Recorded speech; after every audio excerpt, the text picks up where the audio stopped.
Bertemu lagi dengan saya, Bu Aminatul Hasanah. Yang biasa kalian panggil boleh Bu Aminah atau Bu Hasanah, nggak apa-apa. Nah, di sini kita akan melanjutkan pembelajaran kemarin ya. Jangan lupa sebelum memulai pembelajaran lagi, kita berdoa dulu. Silakan berdoa ya. Al-Fatihah.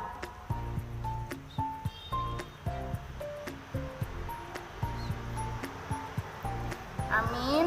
Nah, semoga kita dapat mengikuti pembelajaran dengan baik ya. Mohon disimak. Nah, sekarang kita mempelajari tentang munakahat. Apa sih itu munakahat? Kemarin sudah dijelaskan ya, munakahat itu apa. Nah, sekarang kita lanjut pembelajaran munakahatnya yang selanjutnya. Tujuan pernikahan. Di sini ada beberapa tujuan dari pernikahan ya. Nah, yang pertama yaitu untuk memperoleh kebahagiaan dan ketenangan hidup yang sakinah dan juga mawadah ya. Nah, itu untuk memperoleh kebahagiaan sudah jelas di sini. Jadi kita tuh menikah agar menjadi hidup bahagia dan menjadi kehidupan yang lebih tenang karena sudah ada pendampingnya, seperti itu ya. Kemudian yang kedua, untuk membina rasa cinta dan kasih sayang. Sudah jelas sekali ini ya, pasti sudah pada paham. Kemudian yang ketiga, untuk memenuhi kebutuhan seksual yang sah dan diridhoi Allah Subhanahu wa taala.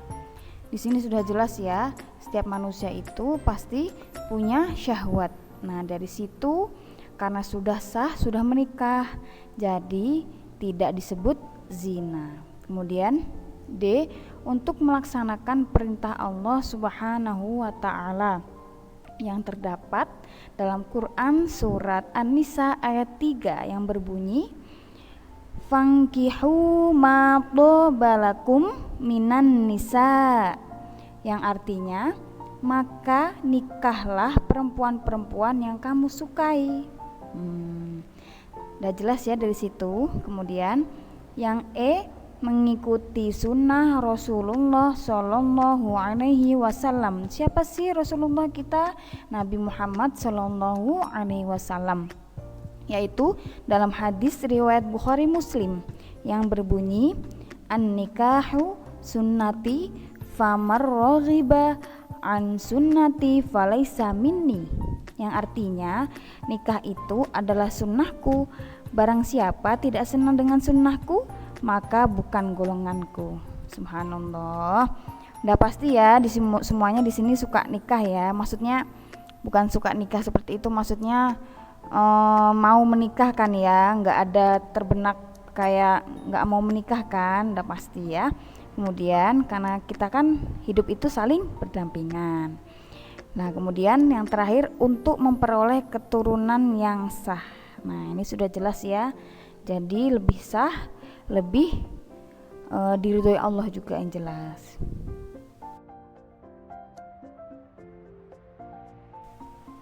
Kemudian wanita-wanita yang haram dipinang. Nah, di sini ada yang haram dipinang dengan cara sindiran atau terus terang. Nah, adalah wanita yang termasuk mahram yang masih sedarah, wanita yang masih bersuami itu juga haram ya.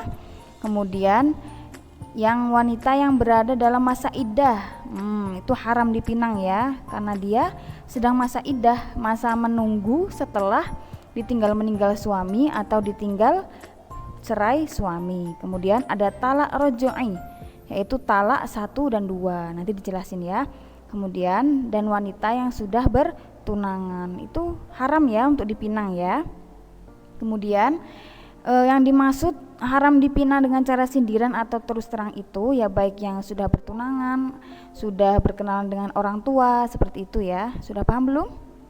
Kemudian yang kedua yang haram dipinang dengan cara terus terang tetapi dengan cara sindiran, yaitu wanita yang berada dalam masa iddah menunggu, sama kayak tadi ya sudah dijelaskan, wafat yang masa iddahnya yang ditinggal wafat tapi, dan kemudian wanita yang dalam iddah talak ba'in, yaitu talak 3, yaitu talak terakhir.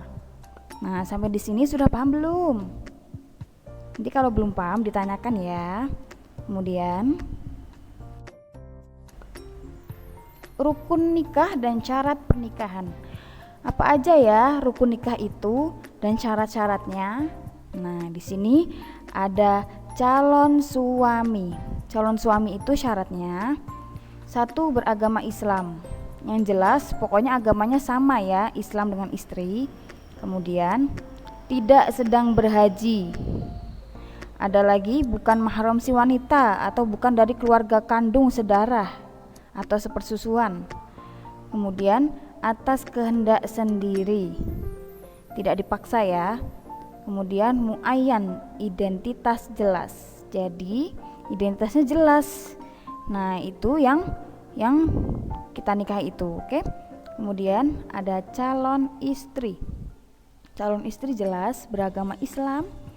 Kemudian bukan mahram si pria, bukan sedarah ya.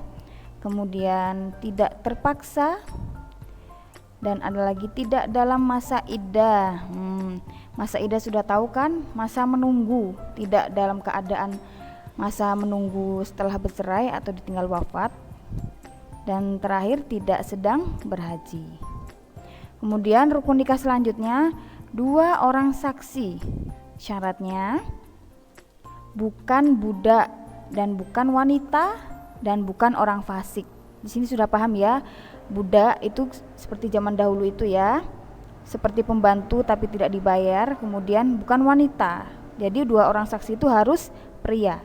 Dan kemudian bukan orang fasik, jadi sama-sama orang Islam ya.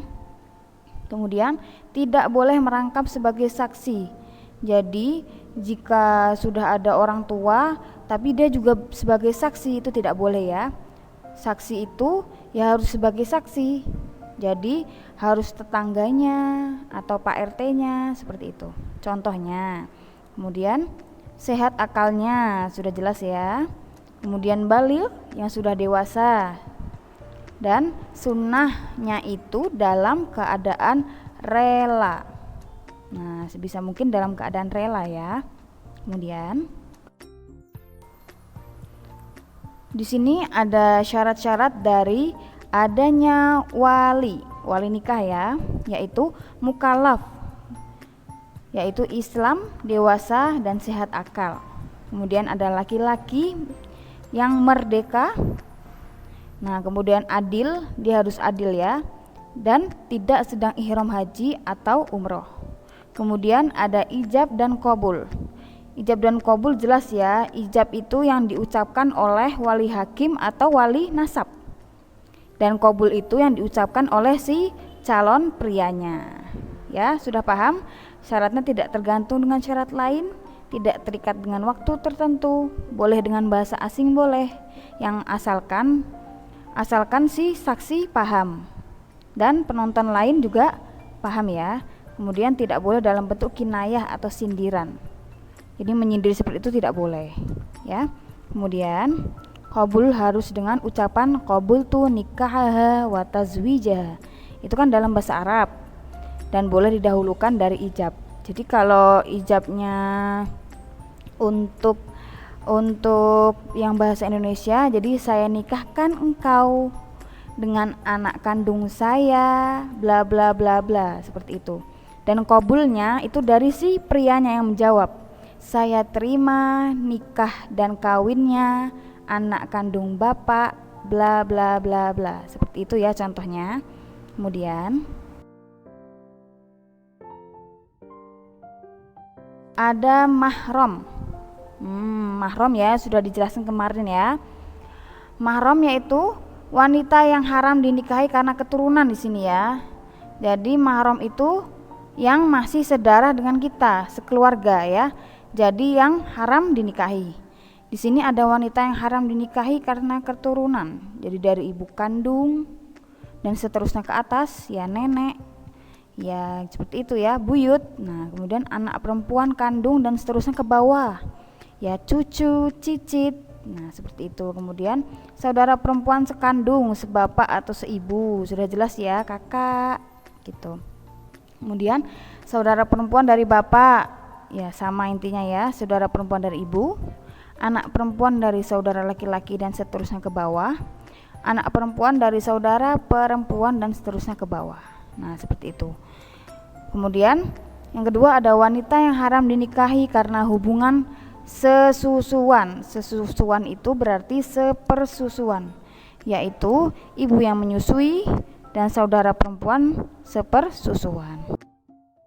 Kemudian yang terakhir wanita yang haram dinikahi karena perkawinan, yaitu ibu dari istri atau mertua, ibu tiri istri dari ayah, menantu istri dari anak laki-lakinya, dan yang terakhir wanita yang haram dinikahi karena mempunyai pertalian muhrim dengan istri. Seperti itu.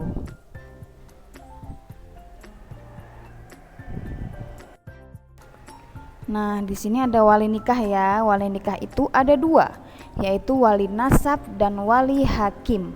Nah, di sini kita akan menjelaskan dulu wali nasab, yaitu wali yang mempunyai pertalian darah dengan mempelai wanita yang akan dinikahkan.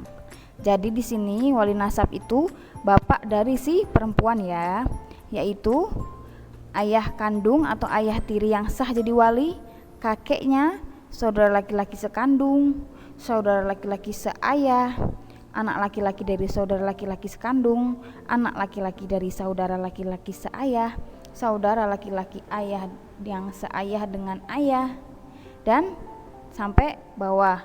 Nah, itu intinya dari si wanitanya itu yang jadi wali nasab itu pokoknya yang berjenis kelamin laki-laki. Nah, itu bisa menjadi wali nasab dalam pernikahan. Di sini ada wali hakim, yaitu seorang kepala negara yang beragama Islam. Di Indonesia, wewenang presiden sebagai wali hakim dilimpahkan kepada pembantunya, yaitu Menteri Agama. Jadi sudah jelas ya, Menteri Agama itu yang sebagai wali hakim, misalnya tidak ada wali nasabnya, yaitu dengan syaratnya tadi yang sudah dibilang, wali nasab benar-benar tidak ada, baru boleh dengan wali hakim. Kemudian wali yang lebih dekat dan lebih akrab tidak memenuhi syarat, dan wali yang lebih jauh atau abad tidak ada. Dan wali akrab berpergian jauh syaratnya dan tidak memberi kuasa kepada wali nasab. Urutan berikutnya untuk bertindak sebagai wali nikah. Lalu wali nasab sedang berihram haji atau umroh. Nah, ini syaratnya ya, bila digantikan dengan wali hakim, kemudian wali nasab menolak bertindak sebagai wali nikah. Wali yang lebih dekat masuk penjara sehingga tidak dapat bertindak sebagai wali nikah. Wali yang lebih dekat hilang sehingga tidak diketahui tempat tinggalnya.